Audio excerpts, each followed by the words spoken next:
Association ਦਾ ਕਹਿਣਾ ਹੈ ਕਿ ਸਿਟੀ ਬੱਸਾਂ ਟ੍ਰੇਨਾਂ ਤੇ ਵਧੇਰੇ ਪੁਲਿਸ ਸੁਰੱਖਿਆ ਦੀ ਲੋੜ ਮਹਿਸੂਸ ਕੀਤੀ ਜਾ ਰਹੀ ਹੈ। ਸ਼ਹਿਰਾਂ ਨੂੰ ਆਪਣੀ ਆਵਾਜਾਈ ਪ੍ਰਣਾਲੀਆਂ ਲਈ ਹੋਰ ਸੁਰੱਖਿਅਤ ਅਫਸਰਾਂ ਨੂੰ ਨਿਯੁਕਤ ਕਰਨ ਤੇ ਰੇਲ ਗੱਡੀਆਂ ਦੇ ਉੱਤੇ ਤੇ ਬੱਸਾਂ ਤੇ ਖਤਰਨਾਕ ਵਿਵਹਾਰ ਨੂੰ ਰੋਕਣ ਲਈ ਵਧੇਰੇ ਪਾਵਰ ਦੀ ਲੋੜ ਮਹਿਸੂਸ ਕੀਤੀ ਜਾ ਰਹੀ ਹੈ। ਕੈਨੇਡੀਅਨ ਅਰਬਨ ਟ੍ਰਾਂਜ਼ਿਟ ਐਸੋਸੀਏਸ਼ਨ ਦਾ ਕਹਿਣਾ ਹੈ ਕਿ ਉਹਨਾਂ ਨੇ ਜਨਤਕ ਆਵਾਜਾਈ ਤੇ ਹਿੰਸਕ ਹਮਲਿਆਂ ਦੀ ਹਾਲ ਹੀ ਦੇ ਵਿੱਚ ਜਵਾਬ ਦੇਣ ਲਈ ਸਿਫਾਰਸ਼ਾਂ ਦੀ ਇੱਕ ਸੂਚੀ ਤਿਆਰ ਕੀਤੀ ਹੈ।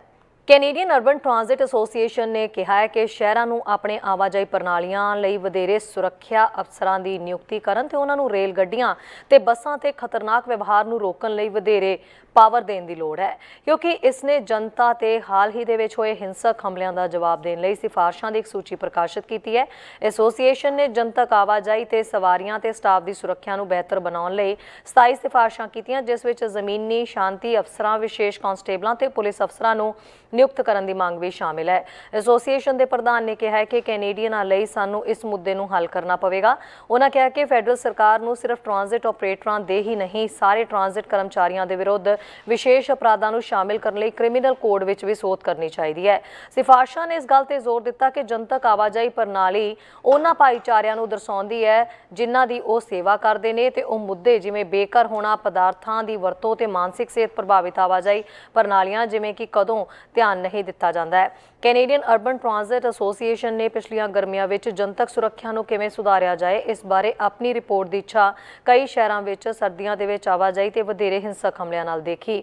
ਇਸ ਮਹੀਨੇ ਬ੍ਰਿਟਿਸ਼ ਕੋਲੰਬੀਆ ਵਿੱਚ ਵੈਨਕੂਵਰ ਦੇ ਨੇੜੇ ਜਨਤਕ ਆਵਾਜਾਈ ਵਿੱਚ ਸਵਾਰ ਇੱਕ 17 ਸਾਲ ਦੇ ਨੌਜਵਾਨ ਨੂੰ ਬੁਰੇ ਤਰੀਕੇ ਨਾਲ ਚਾਕੂ ਮਾਰ ਦਿੱਤਾ ਗਿਆ ਸੀ ਤੇ ਸਰੀ ਏਰੀਆ ਬੱਸ ਦੇ ਵਿੱਚ ਸਵਾਰ ਇੱਕ ਵਿਅਕਤੀ ਨੂੰ ਗਲਾ ਵੱਢਣ ਕਾਰਨ ਜਾਨਲੇਵਾ ਸਮੱਸਿਆਵਾਂ ਦਾ ਛੱਡ ਦਿੱਤਾ ਗਿਆ।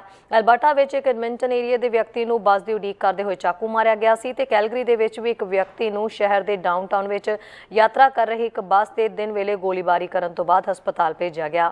ਮਾਰਚ ਦੇ ਅਖੀਰ ਵਿੱਚ ਟੋਰਾਂਟੋ ਦੇ ਇੱਕ ਸਬਵੇ ਸਟੇਸ਼ਨ ਤੇ 16 ਸਾਲਾ ਗੈਬਰੀਅਲ ਮੈਗਲਹੈਸ ਦੀ ਚਾਕੂ ਮਾਰ ਕੇ ਹੱਤਿਆ ਕੀਤੀ ਗਈ ਸੀ। ਟੋਰਾਂਟੋ ਪੁਲਿਸ ਨੇ ਕਿਹਾ ਕਿ ਉਹ ਬਿਨਾਂ ਭੜਕਾਹਟ ਹਮਲੇ ਦਾ ਸ਼ਿਕਾਰ ਹੋਇਆ ਸੀ।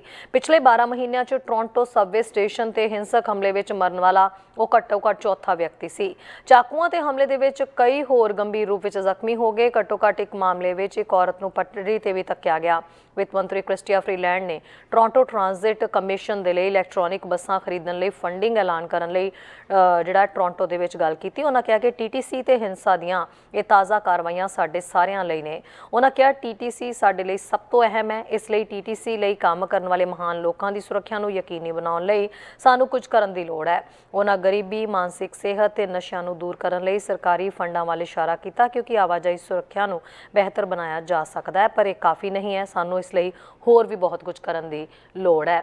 ਨਿਊਜ਼ ਡੈਸਕ ਤੋਂ ਚੈਨਲ ਪੰਜਾਬੀ ਦੀ ਰਿਪੋਰਟ। BC ਪਲਾਸਟਿਕ ਦੀ ਰੋਕਥਾਮ ਨਿਕਾਸ ਨੂੰ ਘਟਾਉਣਾ, ਵਾਤਾਵਰਣ ਲਈ ਸਾਫ਼ ਸੁਥਰੀਆਂ ਟੈਕ ਨੌਕਰੀਆਂ ਪੈਦਾ ਕਰਨਾ। Clean BC plastic action fund ਦੇ ਤਹਿਤ ਇਸ ਦੇ ਵਿੱਚ ਨਿਵੇਸ਼ ਕੀਤਾ ਜਾ ਰਿਹਾ ਹੈ। ਇਸ ਤੋਂ ਇਲਾਵਾ ਇਸ ਰਾਹੀਂ ਅਗਲੇ ਪ੍ਰੋਜੈਕਟਾਂ ਦੇ ਲਈ ਪਿਛਲੇ ਫੰਡਸ ਤੋਂ ਦੁੱਗਣੇ ਤੋਂ ਵੀ ਵਾਧਾ ਹੋਵੇਗਾ। ਪਲਾਸਟਿਕ ਵੇਸਟ ਦੀ ਰੋਕਥਾਮ, ਨਿਕਾਸ ਨੂੰ ਘਟਾਉਣਾ ਤੇ ਵਾਤਾਵਰਣ ਲਈ ਸਾਫ਼ ਸੁਥਰੀਆਂ ਟੈਕ ਨੌਕਰੀਆਂ ਪੈਦਾ ਕਰਨਾ। Clean BC plastic action fund ਦੇ ਤਹਿਤ 14 ਨਵੇਂ ਪ੍ਰੋਜੈਕਟਾਂ ਦੇ ਕੁਝ ਫਾਇਦੇ ਨੇ। ਇਸ ਤੋਂ ਇਲਾਵਾ ਇਸ ਰਾਹੀਂ ਅਗਲੇ ਪ੍ਰੋਜੈਕਟਾਂ ਲਈ ਪਿਛਲੇ ਫੰਡਸ ਤੋਂ ਦੁੱਗਣੇ ਤੋਂ ਵੀ ਵਾਧਾ ਹੋਇਆ ਹੈ। ਸੂਬਾ 2 ਫੰਡਿੰਗ ਸਟਰੀਮਾਂ ਰਾਹੀਂ ਫੰਡਿੰਗ ਪ੍ਰਾਪਤ ਕਰਨ ਵਾਲਿਆਂ ਨੂੰ $8 ਮਿਲੀਅਨ ਤੋਂ ਵੱਧ ਪ੍ਰਦਾਨ ਕਰ ਰਿਹਾ ਹੈ।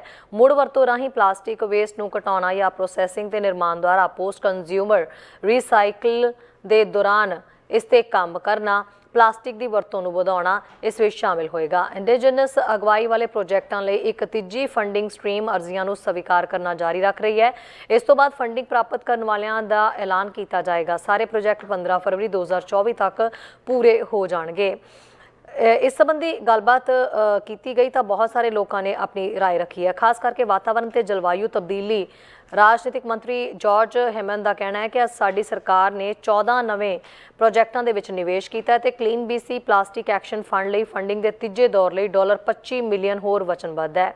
ਇਹ ਵਧੇਰੇ ਫੰਡਿੰਗ ਪਲਾਸਟਿਕ ਦੇ ਪ੍ਰਦੂਸ਼ਣ ਰੋਕਥਾਮ ਲਈ ਸਾਡੀ ਸਮਰੱਥਾ ਨੂੰ ਮਜ਼ਬੂਤ ਕਰੇਗੀ ਤੇ ਪਲਾਸਟਿਕ ਉਤਪਾਦਾਂ ਨੂੰ ਵਾਤਾਵਰਣ ਤੇ ਬੋਝ ਦੀ ਬਜਾਏ ਆਰਥਿਕ ਸੰਪਤੀ ਵਿੱਚ ਬਦਲ ਕੇ ਪਲਾਸਟਿਕ ਉਤਪਾਦਾਂ ਨੂੰ ਬਣਾਉਣ ਲਈ ਸ਼ੁੱਧ ਸਰੋਤਾਂ ਦੀ ਵਰਤੋਂ ਨੂੰ ਘਟਾਏਗੀ। ਮੁੜ ਵਰਤੋਂ ਪ੍ਰਣਾਲੀਆਂ ਨੂੰ ਵਿਕਸਿਤ ਕਰਨ ਵਾਲੇ ਕਾਰੋਬਾਰਾਂ ਤੇ ਇੰਡੀਜਨਸ ਅਗਵਾਈ ਵਾਲੇ ਪ੍ਰੋਜੈਕਟਾਂ ਲਈ ਸਮਰਪਿਤ ਫੰਡਿੰਗ ਦੇ ਨਾਲ ਰੀਸਾਈਕਲ ਕੀਤੀ ਗਈ ਪਲਾਸਟਿਕ ਦੀ ਫੰਡਿੰਗ ਦੇ ਪਹਿਲੇ ਦੌਰ ਦੀ ਬੁਨਿਆਦ ਤੇ ਫੇਜ਼ 2 ਦਾ ਵਿਸਤਾਰ ਕੀਤਾ ਗਿਆ। ਤੀਜਾ ਫੰਡਿੰਗ ਇੰਟਰੈਕ ਫੰਡਿੰਗ ਦੇ ਦੂਜੇ ਦੌਰ ਦੇ ਸਮਾਨ ਦਾਇਰੇ ਦੀ ਪਾਲਣਾ ਕਰੇਗਾ। ਹੁਣ ਤੱਕ 23 ਪ੍ਰੋਜੈਕਟਾਂ ਨੂੰ ਸਰਕਾਰੀ ਫੰਡ ਸਹਾਇਤਾ ਦੇ ਵਿੱਚ $12.5 ਮਿਲੀਅਨ ਦੀ ਮਨਜ਼ੂਰੀ ਦਿੱਤੀ ਗਈ ਹੈ। ਇਹ clean BC plastic action plan ਦੇ ਪਲਾਸਟਿਕ ਦੇ ਡਿਜ਼ਾਈਨ ਅਤੇ ਵਰਤੋਂ ਦੇ ਤਰੀਕੇ ਨੂੰ ਬਦਲਣ ਦੇ ਟੀਚੇ ਸਮਰਥਨ ਕਰਦਾ ਹੈ। ਅਸਥਾਈ ਤੇ ਡਿਸਪੋਜ਼ੇਬਲ ਤੋਂ ਲੈ ਕੇ ਟਿਕਾਊ ਤੇ ਮੁੜ ਵਰਤੋਂ ਯੋਗ ਬਣਾਉਣ ਤੱਕ ਫੰਡ ਦੇ ਤਹਿਤ ਸੂਬਾ ਯੋਗ ਪ੍ਰੋਜੈਕਟ ਲਾਗਤਾਂ ਦਾ 2/3 ਤੱਕ ਦਾ ਸਹਿਯੋਗ ਵੀ ਦਿੰਦਾ ਹੈ।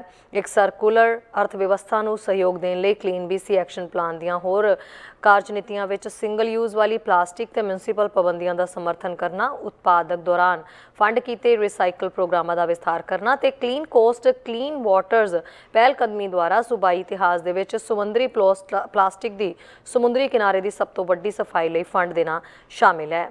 ਨਿਊਜ਼ ਡੈਸਕ ਤੋਂ ਚੈਨਲ ਪੰਜਾਬੀ ਦੀ ਰਿਪੋਰਟ। ਸਾਡਾ ਹਰ ਇੱਕ ਪ੍ਰੋਗਰਾਮ ਦੇਖਣ ਤੇ ਸਾਡੇ ਨਾਲ ਜੁੜਨ ਲਈ ਸਬਸਕ੍ਰਾਈਬ ਕਰੋ ਚੈਨਲ ਪੰਜਾਬੀ ਤੇ ਨੋਟੀਫਿਕੇਸ਼ਨ ਲਈ ਬੈਲ ਆਈਕਨ ਵਾਲੇ ਬਟਨ ਤੇ ਕਲਿੱਕ ਕਰੋ।